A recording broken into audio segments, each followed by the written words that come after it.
Hey guys, Steven here from Radolescence, and welcome back to my top 10 favorite fragrances for the spring of 2015, and this is going to be the designer edition. So thank you so much for tuning in to another top 10. I'm very excited to share this list with you guys, but before I do, there are just a few things that I want you to know. Now, these are fragrances that I have in my collection, so of course this list is going to vary from reviewer to magazine article to video or whatever the case may be. So yes, there may be other very good fragrances out there that I could have potentially put in this list, but because I don't have it in my collection, that's the reason why it's not in this list, and I did compile this list myself. So thank you so much for watching. These are the fragrances that I think I'm going to be wearing the most in the upcoming 3 months or so. So without further ado, and with that being said, let's go ahead and get right into this list. So to begin with, I'm going to start off with my number 10. Now, my number 10 fragrance in this list is a fragrance that's a recent acquisition of mine. I bought it not too long ago, and for that reason alone, I want to wear it more. And this fragrance is perfect for the spring. I think it would also work really well in the fall. Now, it is a very polarizing scent, so for that reason alone, I don't know just how often I'm going to wear it, so I put it in my number 10 spot, but I do plan on wearing it a lot to get a better feel for it. And this one is by Calvin Klein, and it's called Reveal. This one has notes of agave and melon and salt, clary sage, suede leather. It's a very unique composition. There's a brandy note up there, so make sure you give it a try, but please note it is a polarizing scent. Number 9 on my list is the fragrance that I'm going to reach for when I want a sweet tooth, and it's a flanker to one of my most favorite scents ever, except this one kind of has more of like a lemongrass, balmy, almost even like an irisy feel. This one is by Lolita Lempicka, and it's called L'Eau Au Masculin. So again, a lighter version of the original Au Masculin by Lolita Lempicka, but I'm actually going to enjoy wearing this one a lot. I know it has made my lists in previous years, and this one is a staple for me. I reach for it all the time, making number 9 on my list.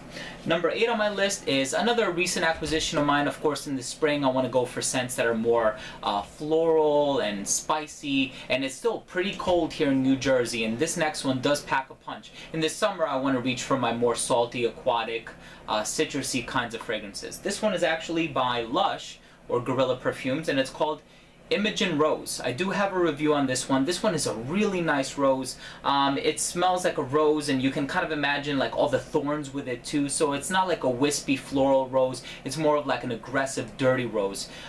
Very nice scent, perfect for the spring. Really excited to be wearing it. The next fragrance on my list, my number 7 fragrance, 1098, yep, number 7 fragrance is one that has made my list in the previous years. This one is one by a perfumer whom I absolutely love, Daniela Roja-Andrié, and she's the in-house perfumer for the House of Prada, and I think she really outdid herself on this one. This one is, I guess, another love it or hate it fragrance. This one is by Prada, and it's called Luna Rosa. So again, there's a little bit of sweetness to it, but you still kind of have like that nice balmy iris note. A lot of people might go as far as saying that it's powdery. I don't find this one to be too powdery, but this is a perfect clean scent, and you know, for the workplace in the springtime, I think it's just a perfect scent. Next up, we have my number 6 pick, and for me now it's hard to make a spring list or even a fall list without including this scent in here. This is a very dark and gothic scent, and one of my favorites by perfumer Francis Kurkdjian. This is by Narciso Rodriguez, and it's simply called For Him. This one does contain the note of violet leaf, and a lot of people compare this scent to the smell of a wet sidewalk. And as weird as that sounds, it does kind of smell like that. Very contemporary, masculine, yet gothic at the same time. Make sure you give it a try. The number 5 fragrance on this list is another staple. If you're going to make any spring or summer list, this is a fragrance that's hard not to put in the list. This is by Alberto Morillas, and he composed this for the house of Thierry Mugler, and this is the Squeaky Clean Mugler Cologne. You have a lot of vetiver in here, which kind of gives it that soapy vibe, and it's just a perfect scent to wear when you're going to work, when you're lounging around the house, when you're running errands, just doing things casually. It's just a perfect clean scent. People love it. I love it. It's in my list. Makes the number 5 spot.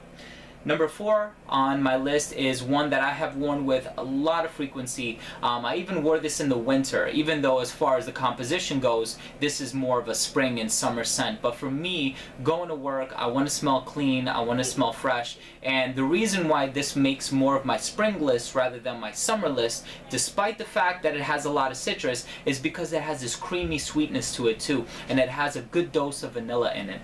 This one is by Chanel, and it's called Allure Homme Edition Blanche. So beautiful, nice lemony, citrusy scent with a nice bit of vanilla and kind of like some ambery, woodsy nuances in the base. Just works really well in a professional setting.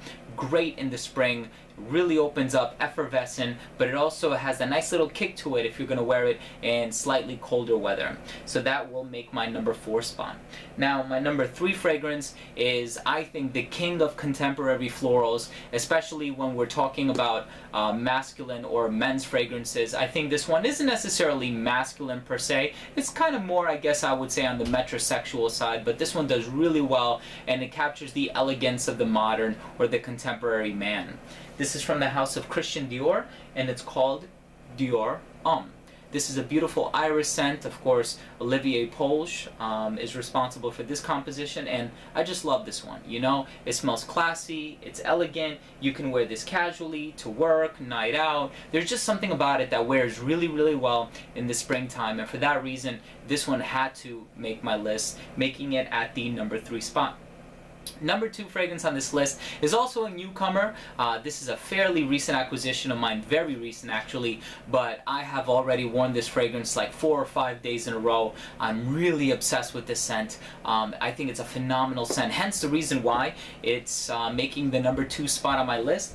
And this is the newest flanker from Thierry Mugler, and it's called Angel Men Ultra Zest. So this is the orange creamsicle scent. You have a really nice dose of tangerine and blood orange up on top, and then it's complemented by this vanilla note, and the combination of those two just makes it so sweet and gourmand and decadent. And it's perfect because it's citrusy, so it's going to work really well in the spring, but it also has this really nice sweetness to it with the tonka bean, the vanilla, the caramel, and it just wears really, really well on the colder spring days. Number 2 spot on my list, Ultra Zest by Thierry Mugler.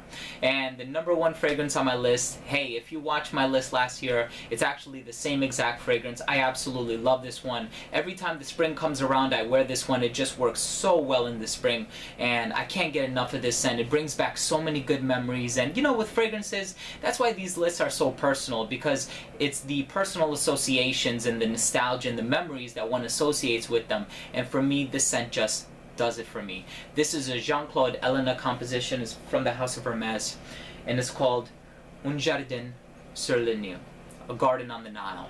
This one has a really watery, transparent, diaphanous quality to it. It has a note of mango in there, but it really does smell like a garden. It's very evocative of that, the vines and the tomatoes, and it's like you're walking through a garden with some fruity nuances kind of encompassing everything. So absolutely love the scent. I definitely plan on wearing it a lot, and you can already tell I have worn a lot of my bottle, and there are, what, 90 days to the season, and I am going to be wearing this one a lot in both the spring and this summer. So guys, thank you so much for watching. These have been my top 10 favorite fragrances for the spring of 2015. If you own or have tried any of these fragrances, please let me know what you think. Leave a comment down below. Also, please don't forget to rate and subscribe for future videos and frequent giveaways. So again, guys, thank you so much for watching. This has been Steven with another video from Adolescence. I'll see you guys soon.